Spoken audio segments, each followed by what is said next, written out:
Herzlich willkommen bei Advertising Insights. In der heutigen Episode habe ich mit Constanze Gillis, Managing Director D2C bei Zattoo gesprochen, dem Streaming-Anbieter.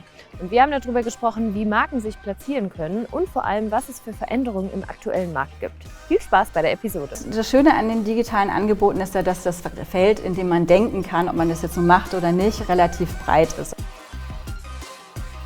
Ich bin Constanze Gillis, ich bin bei Zattoo verantwortlich für das D2C-Geschäft, also das Direct-to-Consumer-Geschäft. 2005 hat Zattoo gestartet und zwar als Anbieter für Internet-Live-TV. Und wenn man mal an 2005 zurückdenkt, ja, dann war das der Start von YouTube. Da wurde Angela Merkel Bundeskanzlerin und kein Mensch hat darüber nachgedacht, dass man das Live-TV auch nur übers Internet schauen könnte. Das war also sehr innovativ.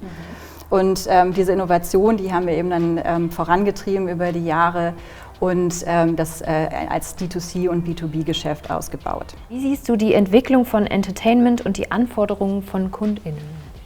Was das Nutzerverhalten angeht, beziehungsweise was wünschen sich die Nutzer, da kann man wirklich sagen, die Nutzer sind zu Recht sehr anspruchsvoll.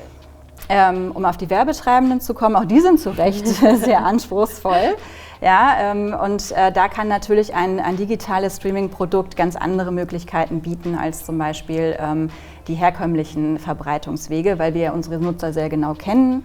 Wir kennen die Vorlieben, wir wissen, wann sie einschalten und können auch flexiblere Angebote dann eben in Bezug auf Werbung anbieten.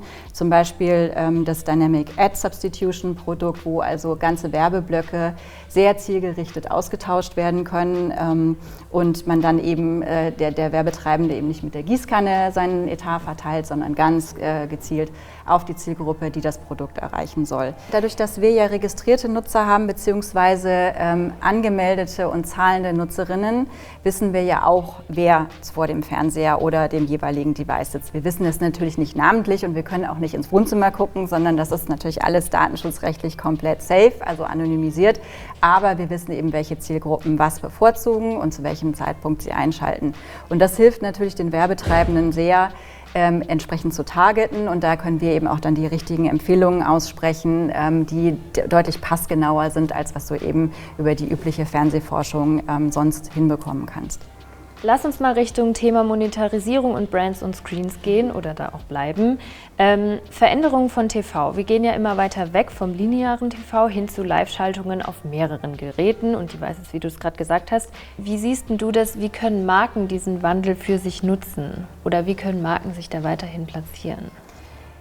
Indem sie diese Vielfalt, die ihnen geboten wird, in verschiedenen Formaten, zu verschiedenen Zeiten und auch in verschiedenen Werbeformen reinzugehen und da wirklich das digitale Angebot, wie wir es bei Zattoo zum Beispiel bieten, auch zu nutzen und zu sagen, also wir probieren auch mal neue Formate aus. Das Schöne an den digitalen Angeboten ist ja, dass das Feld, in dem man denken kann, ob man das jetzt so macht oder nicht, relativ breit ist. Und das kann eben wir mit der sehr genauen Kenntnis unserer Nutzerschaft absolut leisten. Du hast jetzt schon so einen kleinen Blick in die Zukunft gegeben. Stichwort Content-Innovation. Wo siehst du den Trend in den kommenden Jahren? Hast du eine Glaskugel? Ich hätte gerne eine. Ja, ich auch. Dann würde ich nämlich wahrscheinlich Produzentin und den nächsten Hit machen. Ich fange mal bei momentan an. Sieht man ja stark, dass viele Plattformen, Sender und so weiter in Franchises gehen, auf bekannte Marken setzen und die halt immer weiter ausbauen. Man sieht aber auch einen Retro-Trend, in dem eben Sender Formate aus meiner Jugend wieder hervorkramen und daraus was Neues machen, also die neu auflegen und für die heutigen Zielgruppen relevant machen.